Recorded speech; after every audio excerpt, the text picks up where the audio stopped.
वो या विपक्ष शेर गुर्रा क्यों रहा है, मुस्कुरा क्यों रहा है? आप बीजेपी के ट्रैप में काहे आ रहे हो मेरे भाई? 150 के करीब सांसदों को देश के पार्लियामेंट के बाहर निकाल दिया गया। क्या किया विपक्ष ने? जंतर मंतर पे एक छोटा सा पार्लियामेंट के एक छोटा सा प्रोटेस्ट आप भी कवर किए होगे। कांग्रेस को अगर चुनाव जीतना है, धर्म के बारे में बात नहीं करनी होगी। कांग्रेस को बात करना होगा देश के मुद्दों के बारे में, जो है रोजी रोटी, काम, नौकरी, एजुकेशन, शिक्षा, स्वास्थ्य, इन पर बात करें। वो बात करेंगे ताज की, वो बात करेंगे ताज की, हम बात करेंगे आज की। वो बात करेंगे हिंदू मुसलमान की, हम बात करेंगे इंसान की। वो बात करेंगे पाकिस्तान की, हम बात करेंगे हिंदुस्तान की। वो बात करेगी गीता कुरान की, हम बात करेंगे संविधान की। मैं वर्तमान वजीर आजम, मौजूदा वजीर आजम पे कोई पर्सनल टिप्पणी नहीं कर रहा हूं, मेरी इनसे कोई पर्सनल लड़ाई नहीं है, पर जो रास्ता उन्होंने चुना है हमारे मुल्क के लिए, मैं सोचता हूं उससे बेहतरीन रास्ता हमें आवाम के सामने रखना होगा। इकोनॉमी को लेकर, नौकरियां को लेकर, महिलाओं के अधिकार को लेकर। अच्छा, आप अपने एजेंडा की बात कर रहे हैं। आपने अपना एजेंडा मध्य प्रदेश में भी रखा, राजस्थान में भी रखा, छत्तीसगढ़ में भी रखा। तो ऐसे क्या कारण थे कि वहां पे आपका एजेंडा फेल हो गया? नहीं रखा मध्य प्रदेश और छत्तीसगढ़ में सामने। गलत, ये गलत है, क्योंकि जो ओबीसी का मुद्दा उठाया था मध्य प्रदेश और छत्तीसगढ़ में, इससे बहुत नुकसान हुआ पार्टी को। ये मैं इस सियासत के खिलाफ हूं, पर्सनैलिटी ड्रिवन सियासत। बात वजीर आजम या वजीर दाखिला या वजीर आला की नहीं है, बात पॉलिसीज की है। हम पॉलिसीज पर बातचीत करें, जो पॉलिसी से हम उस पर बातचीत करें। मेरे हिसाब से जो मध्य प्रदेश और छत्तीसगढ़ में जो कांग्रेस ने पॉलिसीज प्रोजेक्ट करी, उसमें काफी नुकसान हो गया, जो बाकी चीजों से आउटसाइड हो गया। सनातन हुआ, ओबीसी हुआ। अगर मैंने आपके शो पे कुछ गलत बोला, क्या मैं आपको दोष दे सकता हूं? शब्द तो मेरे हैं ना। अगर सनातन को गाली दे रहे तो फिर भाजपा का दोष कैसा हो? मैं भाजपा का हिमायती नहीं हूं, मैं उनके कट्टर कट्टर खिलाफ हूं, लेकिन वो तो सियासत करेगी। अगर मैं आपके शो पे कोई अभद्र शब्दों का प्रयोग करता हूं और आपने चला दिया, तो इसके आप दोषी या मैं दोषी हूं? हमारे में एक जोश है कि यार अलायंस बन गया, आपने उस अलायंस का नाम इंडिया कर दिया, एक जोश आ गया सर, देश में एक माहौल बन गया इंडिया। आपने भी कहा इंडिया वर्सेस इंडिया, माहौल बन गया। उसके बाद आपने कुछ किया ही नहीं। माहौल थोड़ी ना आपको लीजिएगा, आपको रोज कुछ ना कुछ करना होगा, आप करते ही नहीं हो। शहजाद भाई ने अभी हाल ही में एक कॉन्क्लेव में कहा था कि मैं राष्ट्र के साथ हूँ इसलिए मैं यहाँ पे हूँ, मतलब भाजपा में हूँ। मेरा भाई परिवार के साथ है इसलिए वो वहाँ पे। राष्ट्र ही मेरा परिवार है, तो बिल्कुल सही कह रहे, मैं परिवार के साथ हूँ। राष्ट्र ही मेरा परिवार है, मेरा परिवार राष्ट्र है, मेरा परिवार ये है, ये मेरा परिवार है। मैं बिल्कुल, मैं अपने परिवार के साथ हूँ, बिल्कुल सही। मैं परिवार के साथ था, वो रहूंगा, ये मेरा परिवार है। स्वागत है आपका जर्नो मिरर में। मैं मोहम्मद अली। 2024 चुनाव का बिगुल बज चुका है। इंडिया वर्सेस एनडीए में लड़ाई है। एक तरफ इंडिया बड़े बड़े दावे कर रहा है कि 2024 में हम सरकार बनाएंगे, तो दूसरी तरफ एनडीए कह रहा है कि दो अगला जो लाल किले पे झंडा फहराएंगे वो प्रधानमंत्री नरेंद्र मोदी ही होंगे। तो इसी मुद्दे पर हमारे साथ बातचीत करने के लिए मौजूद हैं तहसीन पूनावाला। तहसीन पूनावाला जी राजनीतिक विश्लेषज्ञ हैं और तमाम मुद्दों पर बेबाकी के साथ अपनी राय रखते हैं। तो आइए जानते हैं 2024 में उनको क्या लगता है कि एनडीए जीतेगा या फिर इस बार परिवर्तन होगा। जी तहसीन भाई, स्वागत है आपका। थैंक यू मोहम्मद अली जी। और सबसे पहले तो आपके शो में मुझे इस्तेमाल करने का मौका मिला, तो मैं आपका बहुत बहुत शुक्रगुजार हूँ, और सभी आपके व्यूअर्स और सब्सक्राइबर्स का मैं तहे दिल से शुक्रगुजार हूँ। आपका जो सवाल था कि 2024 में हमारे मुल्क के वजीर आजम कौन बनेंगे, मैं ये मानता हूँ कि अब आवाम को तय करना होगा कि आइन को बचाना है या उन्हीं लोगों के हाथ में देना है जो वर्तमान में हमारी मौजूदा हुकूमत है, जिन्होंने इस आइन पर लगातार अपनी पॉलिसीज द्वारा हमला किया है। तो ये आवाम को अभी फैसला करना जरूरी है। लेकिन हम देख रहे हैं 2014 में भी देखा, हमने 2019 में भी देखा कि आवाम तो फैसला कर रही है लगातार। क्या कहते हैं, एनडीए या फिर मोदी जी के नेतृत्व में सरकार बन रही है, मोदी जी प्रधानमंत्री बन रहे हैं। और इस बार भी उन्होंने राम मंदिर का बिगुल फूंक दिया है और उन्होंने कह दिया है कि अगली बार भी लाल किले पे झंडा मैं ही फहराऊंगा। तो कैसे, मतलब जनता कैसे अब भरोसा करे किसी और पर? देखिए, मैं मानता हूँ कि जो मर्यादा पुरुषोत्तम भगवान श्री राम की जो जन्म स्थान पे जो मंदिर बन रहा है, या उसका निर्माण, जो अभी जो निर्माण हुआ है, जो उसका जो रामलला में प्राण प्रतिष्ठा की जो कार्यक्रम होगा 22 जनवरी को, वहां पर भाजपा का कोई रोल नहीं है। वो मसला था दरअसल एक कानूनी डिस्प्यूट, जमीन का डिस्प्यूट, टाइटल डिस्प्यूट। एक पक्ष के हक में सुप्रीम कोर्ट ने फैसला किया, सुप्रीम कोर्ट ने आदेश दिया कि वहां पे मंदिर बने, और सुप्रीम कोर्ट ने मुसलमानों के साथ भी इंसाफ किया कि जमीन दी कि आप अपना मस्जिद बनाइए। एक टाइटल डिस्प्यूट था, तो भाजपा का उसमें क्या लेना देना, भाजपा का ही क्रेडिट ले रही है। जहां तक वजीर आजम साहब का सवाल है, ठीक है, वे कॉन्फिडेंट है कि तिरंगा जो है वही लहराएंगे लाल किले पे से, तो उनको मैं शुभकामनाएं देता हूँ। लेकिन इसका मतलब ये तो नहीं कि हम नहीं लड़े, हमारी कोशिश है कि हम लड़ेंगे, तो हम लड़ेंगे और देखिए इंशाअल्लाह क्या होता है, देखिए। अच्छा, वजीर आजम को शुभकामनाएं दे रहे हैं, क्या लगता है कि उन्होंने पिछले 10 साल में अच्छे काम किए हैं? मैं ये मानता हूँ खुश हैं आप उनके काम से? मैं ये मानता हूँ कोई भी व्यक्ति अच्छा या बुरा नहीं होता, और जब आप एक वजीर आजम के पद पर बैठते हो, या आप वहां पर मौजूदा वजीर आजम होते, कोई भी वजीर आजम हो हम इस मुल्क का, तो उनका जो कर्तव्य है और उनकी जो नीयत है, उनका जो कर्तव्य है वो ये है कि वो भारत की प्रगति और उन्नति में योगदान दे, उसको राह दिखाए, और जो उनका की नीयत होती है वो यही होती है कि देश किस तरह से सुरक्षित है और आगे बढ़े, चाहे कोई भी वजीर आजम हो। तो वो उनकी भी नीयत होगी। मैं उनकी नीयत पे और उनकी काबिलियत पे प्रश्न नहीं उठा रहा हूँ, उनकी पॉलिसीज पे प्रश्न उठा रहा हूँ, इसमें अंतर है। मैं वर्तमान वजीर आजम, मौजूदा वजीर आजम पे कोई पर्सनल टिप्पणी नहीं कर रहा हूँ, मेरी उनसे कोई पर्सनल लड़ाई नहीं है, पर जो रास्ता उन्होंने चुना है हमारे मुल्क के लिए, मैं सोचता हूं उससे बेहतरीन रास्ता हमें आवाम के सामने रखना होगा। इकोनॉमी को लेकर, नौकरियां को लेकर, महिलाओं के अधिकार को लेकर, और अन्य सारे मुद्दे उनको लेकर, एजुकेशन को लेकर। तो अगर हम अपनी पॉलिसी आवाम के सामने रख सकते हैं, वे अपनी पॉलिसी रखे और 10 साल का वे रिपोर्ट कर दे, आवाम फैसला करेगी। आपने बिल्कुल सही कहा, 2014 में आवाम ने उनको चुना और 2019 में चुना, आपने ये बिल्कुल सही फरमाया। लेकिन 2024 का चुनाव अलग होने की संभावना है अगर हम अपना एजेंडा लेकर आवाम के सामने जा सकते हैं। अच्छा, आप अपने एजेंडा की बात कर रहे हैं, आपने अपना एजेंडा मध्य प्रदेश में भी रखा, राजस्थान में भी रखा, छत्तीसगढ़ में भी रखा, तो ऐसे क्या कारण थे कि वहां पे आपका एजेंडा फेल हो गया? नहीं रखा मध्य प्रदेश और छत्तीसगढ़ में सामने, गलत, ये गलत है, क्योंकि जो ओबीसी का मुद्दा उठाया था मध्य प्रदेश और छत्तीसगढ़ में, से बहुत नुकसान हुआ पार्टी को, कांग्रेस को, क्योंकि मैं चाहता था भाजपा हारे। हालांकि मैं कांग्रेस का समर्थक हूँ, भाजपा के मूल विरोध हूँ। तो ओबीसी के मुद्दे से बहुत नुकसान हुआ। दूसरा नुकसान बहुत हुआ कांग्रेस पार्टी को, जो सनातन को, जो जिन अब शब्दों का प्रयोग किया गया स्टालिन साहब द्वारा, तो लेकिन आरोप तो ये है ना कि मध्य प्रदेश में कमलनाथ ने शीर्ष नेतृत्व की सुनी ही नहीं, उन्होंने कहा कि यहाँ पे जो भी हूँ और मैं ही चुनाव देखूंगा पूरा।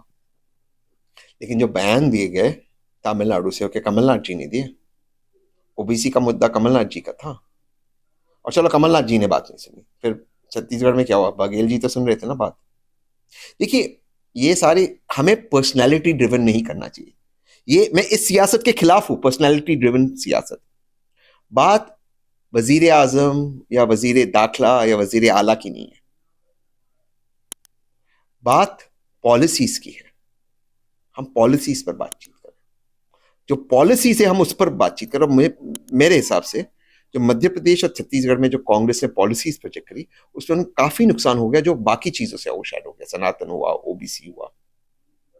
आप ओबीसी का मुद्दा जब आपने छत्तीसगढ़ में उठाया, तो वहां की आवाम ने पूछा कि आपके मुख्यमंत्री तो ओबीसी थे, तो क्यों जस्टिस नहीं मिला? मध्य प्रदेश में शिवराज सिंह चौहान जी, उनके पहले बाबूलाल गौर जी और उमा भारती जी ओबीसी समाज से आते थे, तो ये मुद्दा रेजोनेट ही नहीं हो रहा था। उसके अलावा जो सनातन को गाली दी गई, ये नुकसान था। कांग्रेस को अगर चुनाव जीतना है, धर्म के बारे में बात नहीं करनी होगी, कांग्रेस को बात करना होगा देश के मुद्दों के बारे में, जो है रोजी रोटी, काम, नौकरी, एजुकेशन, शिक्षा, स्वास्थ्य, इन पर बात करनी है। मतलब आपको लग रहा है कि कांग्रेस भी धर्म की राजनीति कर रही है? वो उस ट्रैप में पड़ती, क्योंकि बीजेपी जब शुरू करती, कांग्रेस उस ट्रैप में पड़ती। देखिए, मैं हमेशा एक सलाह देता हूं, वो बात करेंगे ताज की, वो बात करेंगे ताज की, हम बात करेंगे आज की।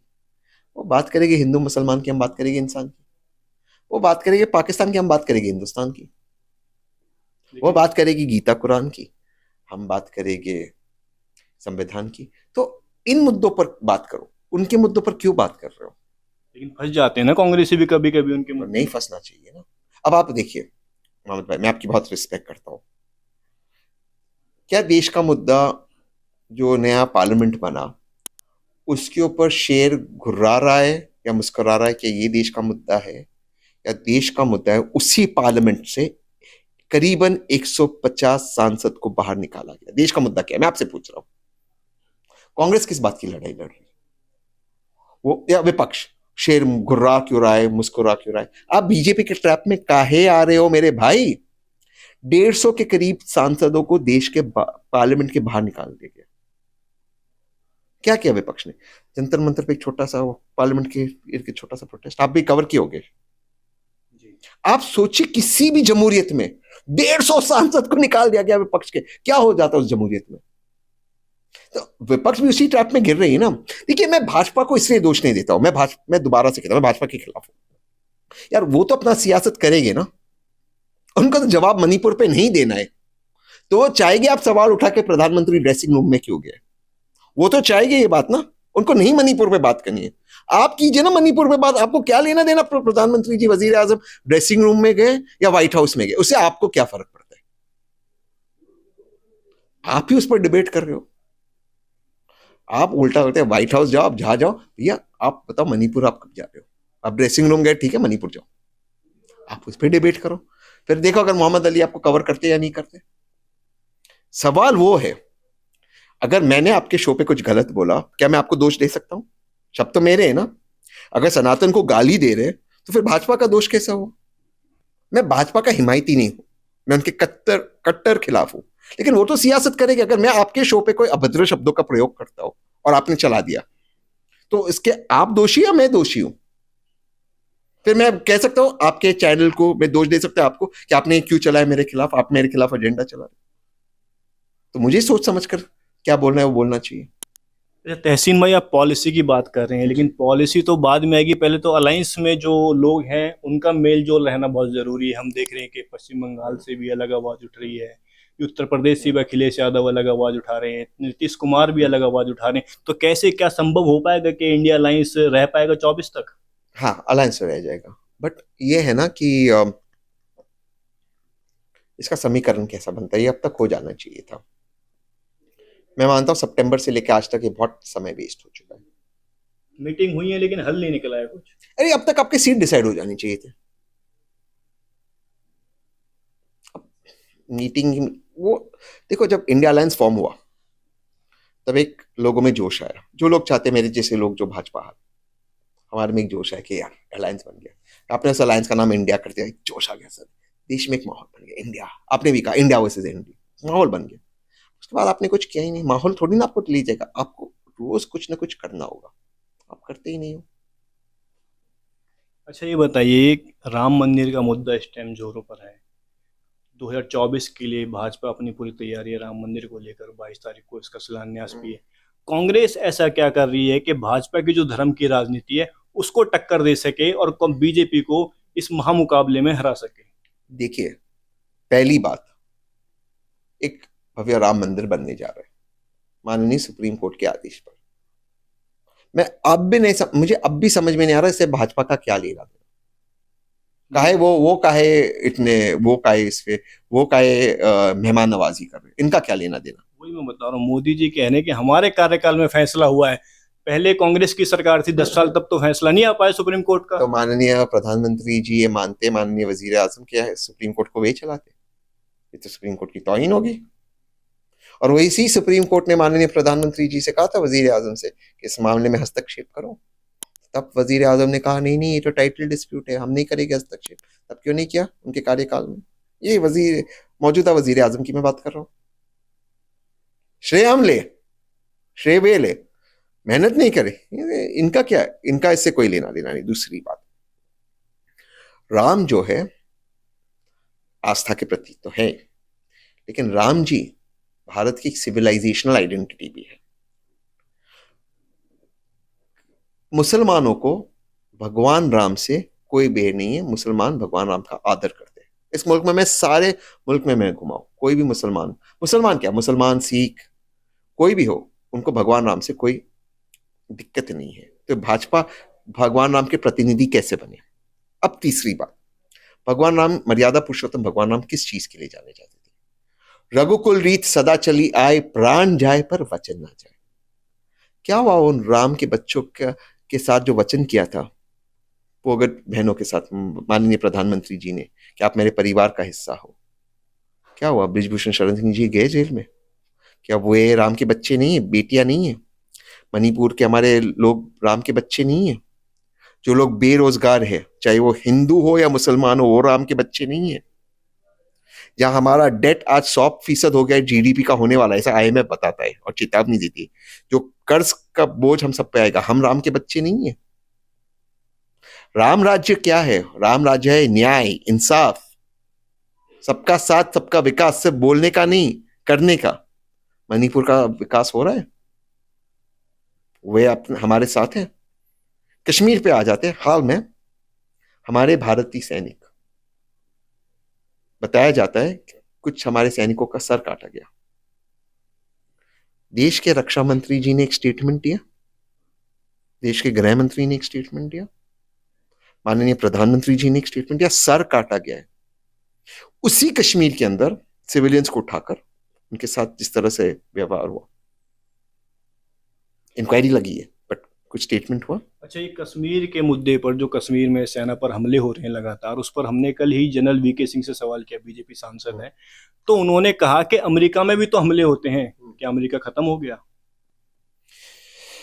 मैं कभी व्यक्तिगत कमेंट करता नहीं, लेकिन मुझे अगर ये उन्होंने इस तरह की बात की जो आप बताते हैं, उसमें आप बिल्कुल यही, अगर आपने बताया कि उन्होंने इसी तरह का बयान दिया है और मुझे कोई रीजन है आपके बयान पे यकीन ना करने का, तो मुझे बेहद अफसोस होता है कि जनरल वीके सिंह कभी भारत की सेना के प्रतिनिधि थे और आर्मी चीफ थे, अगर इस तरह का बयान देते।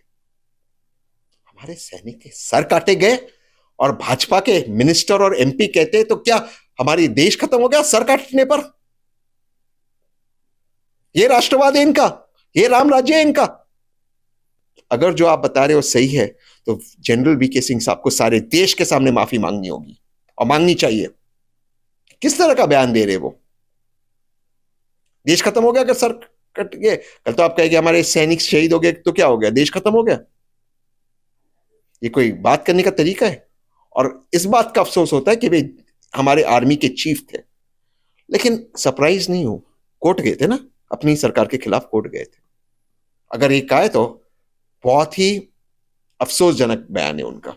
अच्छा, अगर कश्मीर की बात हो रही है, तो कश्मीर में हाल ही में जब सेना पर हमला हुआ, 5 जवान शहीद हुए, उसके बाद कुछ युवाओं को उठाया गया सेना ने, उसमें से 3 युवाओं की सैन्य हिरासत में कथित मौत हुई है, उसको लेकर आप क्या कहना चाहते हैं? और मैंने इसके बारे में कहा, इसके बारे में माननीय रक्षा मंत्री जी को बयान देना चाहिए था, लेकिन मैं भारत की सेना का शुक्रगुजार हूं कि अब उन्होंने इंक्वायरी बिठा दी है और कश्मीर की पुलिस, जम्मू और कश्मीर की पुलिस भी इसको इंक्वायरी कर रही, तो पुलिस भी कर रही है। उनको उन जिन लोगों पर ये इल्ज़ाम लगाए, उनको सस्पेंड भी किया गया है और कुछ लोगों को हिरासत में ले लिया गया है। तो इस पर मैं genuinely local administration, union territory के एडमिनिस्ट्रेशन और भारत सेना का शुक्रगुजार हूँ। लेकिन ये क्यों हुआ? जिस तरह से कस्टोडियल डेथ हुई, जो टॉर्चर की रिपोर्ट यार, ये गलत है, और क्योंकि ये गलत है, इस पर कार्रवाई होनी चाहिए, क्योंकि ये एक जमहूरी, इस मुल्क में जमहूरियत का राज रहेगा और भारत की सेना ने कभी भी इस तरह का काम नहीं किया है। तो अगर कोई एक आध व्यक्ति किसी ने गलत काम किया है, वो सेना को रिप्रेजेंट नहीं करता है और उस पर कार्रवाई होनी चाहिए, सख्ती से कार्रवाई होनी चाहिए कि आइंदा इस तरह की बातें ना हो। अच्छा, जब अयोध्या की बात होती है तो काशी मथुरा की भी बात होती है। जब 1991 का कानून बन चुका है, उसमें कहा गया है कि जिसके जो धार्मिक स्थल थे वो वैसे ही रहेंगे, सिवाय बाबरी मस्जिद और जो अयोध्या के विवाद है उसके अलावा। लेकिन अब काशी मथुरा का भी नंबर आ गया है, उनकी भी जांच शुरू हो गई, सर्वे शुरू हो गया है। इसके बाद दिल्ली में सुनहरी मस्जिद को भी नोटिस मिल गया, एनडीएमसी ने लोगों से राय मांगी है कि मस्जिद को क्यों ना हटाया जाए। क्या देखते हैं इस बारे में? नहीं, मुझे लगता है हम कंफ्यूज हो रहे दोनों मुद्दों में। जो दिल्ली का मुद्दा है वो ट्रैफिक का मुद्दा है, वो मंदिर मस्जिद का मुद्दा नहीं है। ट्रैफिक तो पूरी दिल्ली का मुद्दा है। हाँ हाँ, बट ये जो मुद्दा है, क्योंकि उसका आपने काशी से जोड़ा, वो मंदिर मस्जिद का मुद्दा नहीं है, वो ट्रैफिक के से चलते गए, तो उसका सोल्यूशन ये है, उसके कई सोल्यूशन हो सकते हैं। सिंपल सोल्यूशन और इजी सोल्यूशन है, क्योंकि वो जो मस्जिद थी, चाहे वो मस्जिद हो मंदिर हो, वो इंडिपेंडेंस के पहले से था। 200 साल के लगभग। 200 करीबन 200 साल पुराना वो स्ट्रक्चर है। और उसके इर्द गिर्द सड़क बड़ी बनी है उसने, इनफैक्ट तो उसका इतिहास अलग है। तो अब भी अगर एक हेरिटेज स्ट्रक्चर को 1 मिनट हम रिलीजियस उसको निकाल दें कि वो मंदिर है, मस्जिद है, चर्च है, या लाइब्रेरी है, 1 मिनट हम उसका रिलीजियस स्ट्रक्चर निकाल दें, वो एक आर्कियोलॉजिकल स्ट्रक्चर है, एक पुराना स्ट्रक्चर, 200 साल पुराना, एक ऐतिहासिक स्ट्रक्चर है। तो उसको बचाने का हमारा कर्तव्य है। तो कल तो ट्रैफिक ताजमहल के बाहर भी होगी, तो आप ताजमहल को हटा दोगे, कुतुब मीनार के बाहर भी होगा, या किसी और प्राचीन मंदिर के बाहर भी होगा, वो भी गलत होगा। इंडिया गेट के बाहर भी इंडिया गेट के बाहर। तो उसका सोल्यूशन ये है, सिंपल सोल्यूशन, अगले 20 सालों के लिए उसके ऊपर से एक छोटा सा फ्लाईओवर जैसा बना सकते हैं कि वन वे ट्रैफिक ऊपर से जाएगा और एक जो राउंड है वो नीचे से जाएगा। और थोड़ा सा अगर आपको अगले 20-25 साल 50 साल के लिए सोल्यूशन निकाला, नीचे से आप 2 अंडरग्राउंड ब्रिज बना दे, तो अंडर ब्रिज अगर हो जाए तो ट्रैफिक आराम से वहां से निकलेगी। तो सोल्यूशन बहुत है। आज हम इंजीनियरिंग के युग में रहते हैं।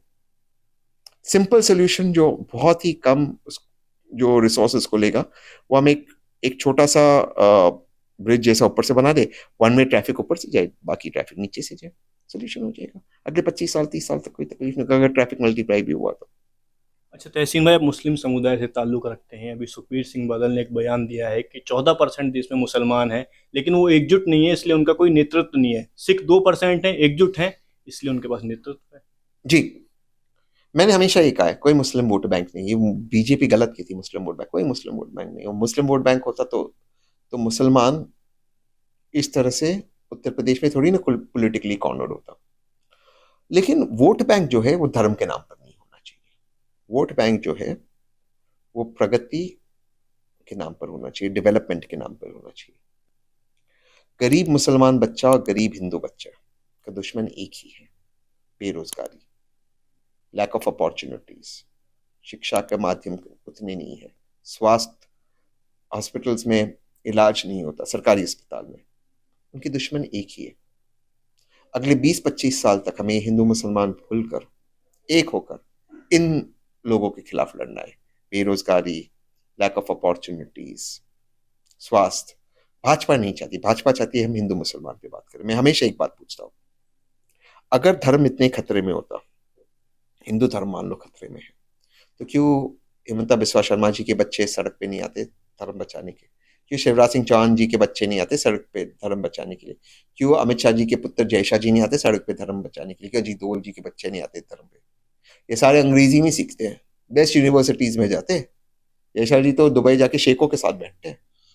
और इस बार अगर मुसलमान धर्म खतरे में है, क्यों ओवैसी साहब के बच्चे नहीं आते, सारे बेस्ट यूनिवर्सिटीज में जाते हैं, बेबी आए तलवार लेकर। इनके बच्चे जाते हैं फॉरेन यूनिवर्सिटी में, इनके बच्चों को बेस्ट अस्पताल में इलाज होता है, दूसरों को कहता है धर्म पे लड़ो। धर्म मुद्दा नहीं है, बेरोजगारी मुद्दा है, ये मुद्दा है, लैक ऑफ अपॉर्चुनिटीज। मैं आपसे पूछ रहा हूं, क्योंकि आप डिजिटल स्पेस में, और एज ए जर्नलिस्ट मैं आपकी बहुत रिस्पेक्ट करता हूं, हमारी सरकार की पॉलिसी क्या है वेब 3.0 को लेकर? क्या पॉलिसी है एआई को लेकर? एआई तो रियलिटी है, अगले 3 साल में 4 साल में एआई छाया जाएगा, कितनी नौकरियां जाएगी? हमारी पॉलिसी क्या है? क्या है हमारी पॉलिसी बाकी ब्लॉकचेन को लेकर? फ्यूचर जॉब्स यहां पर क्रिएट हो गए, कोई इस पर बातचीत नहीं हो रहा है। सर्विस इंडस्ट्री को लेकर क्या है? सरकार को कुछ पता ही नहीं, विपक्ष भी इस पर अटैक नहीं कर रहा। नौकरियां तो यहीं बनेगी ना। सारा भारत का जनरेशन इस वक्त सिर्फ इंस्टाग्राम पे रील्स देख रहा है, रील्स देख रहा है, रील्स देख रहा है। ये हमारा फ्यूचर है?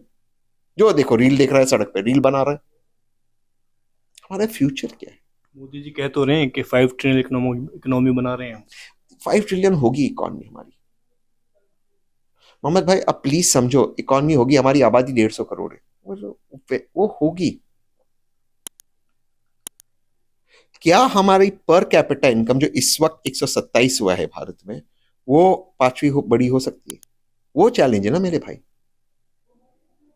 चैलेंज वो है। आप 5 ट्रिलियन इकॉनमी बनो पर आपकी पर कैपिटा इनकम 127 है, उसमें क्या मतलब है? उसका मतलब है कि जो पैसा है वो कुछ लोगों के पास है। चैलेंज ये नहीं कि आप 5वीं सबसे अच्छा, मुझे आप बताओ, हम दुनिया की 5वीं सबसे बड़ी इकॉनमी है। इंग्लैंड 6 नंबर पे, कनाडा शायद 90 पे, जो भी है। भारत से लोग इंग्लैंड क्यों जाते हैं? इंग्लैंड से लोग भारत क्यों माइग्रेट नहीं करते? अभी हाल में एक जहाज पकड़ा ना अमेरिका जाने के लिए, 300 भारतीय इलीगली जा रहे थे। क्यों? अमेरिका, अमेरिकन क्यों अपना छोड़ के नहीं आते? अगर ये बात है तो वो क्यों नहीं आ रहे भाई? 5th लार्जेस्ट इकोनॉमी जरूरी है, पर कैपिटा इनकम जरूरी है? कौन सा लॉजिक है? मैं वजीर आजम की बहुत आदर करता हूं, बट ये लॉजिक क्या है? लॉजिक है क्या हम हर भारतीय को वही स्वास्थ्य, वही इकोनॉमी, वही हेल्थ केयर मिले जो बाकी लोगों को मिलता है, वही पोषण, वो देश के मुद्दे? क्यों लोग फिर अमेरिका, करीबन 2 लाख लोगों ने अपनी नागरिकता छोड़ी है। 2 लाख के करीब लोग। क्यों? अच्छा तहसीन भाई, आप कांग्रेस के सपोर्टर हैं, जहां जहां अभी कांग्रेस पार्टी के उसके अलायंस की सरकार है, वहां देख रहे हैं हम हेट स्पीचेस की घटनाएं बहुत सामने आ रही हैं, बिहार में या फिर झारखंड में और हिमाचल प्रदेश में। हेट स्पीच लोग देते हैं, उसके बाद खुलेआम घूमते हैं, कोई कार्रवाई नहीं होती, एफआईआर हो जाती है, अरेस्टिंग नहीं होती है। मेरी खुद की एफआईआर पे नहीं हुई। प्रज्ञा ठाकुर, कांग्रेस की सरकार है, सोचिए। ये लोग तो कहते हैं कि हम क्या कहते हैं, सबको हिस्सेदारी देंगे, समान सबके साथ न्याय करेंगे। क्या यही न्याय है? कांग्रेस को इस चीज पे काम करना चाहिए। मैं जेन्युइनली कह रहा हूं, हेट बर्दाश्त नहीं होगा, किसी के भी खिलाफ हो।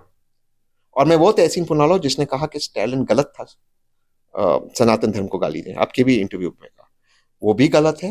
और मुसलमान को गाली देना भी गलत है। लोगों को डेंगू, मलेरिया, सरतन से जुदा कहना भी गलत है। और गद्दारों को गोली मारो, सड़क पे चिल्लाना, वो भी गलत है। आपको हेट के खिलाफ काम करना होगा। ना धर्म देखना है, ना जाति देखनी है, ना आदमी की हैसियत या औकात देखनी है। जिसने हेट स्पीच दिया उसको जेल में बंद करो, उसकी सिक्योरिटी विड्रॉ कर दो। देखो कैसे बंद होता है। नहीं, ये गलत हो रहा है। जो गलत है वो गलत है, आपको कहना पड़ेगा ये गलत है। इस मुल्क में कोई भी व्यक्ति हेट स्पीच नहीं चाहता। और इसकी बहुत सिंपल वजह है, जहां पर नफरत बढ़ती है वहां पर अर्थव्यवस्था घटती है। मैं आपसे पूछता हूं, और आपके व्यूअर्स आपसे और मेरे से ज्यादा समझदार है, क्या आपके व्यूअर्स सीरिया, अफगानिस्तान में इन्वेस्ट करेंगे? क्यों नहीं करेंगे? क्योंकि वहां पर नफरत है, वहां पर एक कानून का निजाम नहीं है, तो नहीं करेंगे ना इन्वेस्ट। इन्वेस्टमेंट का आता है जहाँ स्टेबिलिटी हो, जहाँ कानून का राज हो, जहाँ लोकतंत्र हो, जहाँ पे सुकून हो, जहाँ पर पीस हो। यहां पर हेट बनेगा, वहां पर इन्वेस्टमेंट नहीं आएगा। नुकसान मुसलमान का भी होगा, हिंदू का भी होगा, ब्राह्मण का भी होगा, हमारे दलित भाई का भी होगा, ओबीसी भाई का भी होगा, ट्राइबल भाई का भी होगा। हेट के खिलाफ लड़ना है, ना धर्म देखनी है, ना जाति देखनी है। जिसने हेट स्पीच दिया उसको जेल में बंद करो, अपने आप ठीक हो जाएगा। आप 4 लोगों को ठीक से बंद करोगे, सब अपने आप ठीक हो जाएगा। हाल ही में भी 5 राज्यों के चुनाव के नतीजे आए, उसके बाद ईवीएम का बहुत बड़ा मुद्दा बनाया जा रहा है। कांग्रेस के नेता सैम पित्रोदा ने भी कहा है, भी हाल ही में दिग्विजय सिंह ने भी कहा है कि ईवीएम पर भरोसा नहीं किया जा सकता। क्या आपको भी लगता है कि ईवीएम मतलब हैक हो सकती है? हाँ, हर मशीन हैक हो सकती है, लेकिन ईवीएम का मुद्दा इस तरह से विपक्ष उठा रहा है, और ठीक है, बहुत सिंपल कह रहा है। विपक्ष क्या कह रहा है? वो इस वक्त ये नहीं कह रहा है ईवीएम को बैन करो। पहले तो हर मशीन हैक हो सकती है, दुनिया में ऐसा कोई मशीन नहीं है जो हैक नहीं हो सकता। दूसरा, ईवीएम स्टैंड अलोन मशीन नहीं है, क्योंकि अब उसको वीवीपैट अटैच हो चुका है। बट इन सारी टेक्निकल बातों को छोड़ देते इस वक्त, हम इसमें नहीं जाते। 3 सिंपल डिमांड करते हैं हर वीवीपैट को गिने। वीवीपैट उस पेपर पे प्रिंट हो जहां इंक डिसअपियर ना हो, क्योंकि इस वक्त इंक 4-5 महीने में डिसअपियर हो जाती है। और वो बारकोड से कनेक्टेड हो, तो पता चले वो उसी वीवीपैट से है। और तीसरा, वीवीपैट वो बॉक्स में गिनने से अच्छे आदमी के हाथ में आ जाए। तो समझो आपने कांग्रेस को वोट दिया, कांग्रेस में आके आपने फिर बीच में बॉक्स में चले जाए, तो टैली हो जाए, ताकि 100% टैली हो जाए। अगर 100% टैली होना है तो गलत क्या है उसमें? जमहूरियत में 100% टैली तो अच्छी बात है ना। क्या होगा? 4 घंटे के बदले 8 घंटा लगेगा, और क्या होगा? लेकिन इस मुद्दे को आप जैसे लोग तो उठा रहे हैं, लेकिन जो शीर्ष नेतृत्व कांग्रेस पार्टी का, राहुल गांधी हो, सोनिया गांधी हो, मल्लिकार्जुन खड़गे हो, वो इस मामले पर शांत है। नहीं, मुझे लगता है कि इंडिया अलायंस ने उसका प्रेस रिलीज किया है, तो सारे विपक्षी नेता शायद उस पर बातचीत करेंगे, मुझे ये लगता है। अच्छा चलो, आखिरी सवाल तहसीन भाई, अब जब घर की बातें सार्वजनिक हो जाएं, सार्वजनिक मंच से कहे जाने लगे, तो सवाल भी बनता है फिर शहजाद भाई ने अभी हाल ही में एक कॉन्क्लेव में कहा था कि मैं राष्ट्र के साथ हूँ इसलिए मैं यहाँ पे हूँ, मतलब भाजपा में हूँ, मेरा भाई परिवार के साथ है इसलिए वो वहाँ पर है। इस पर क्या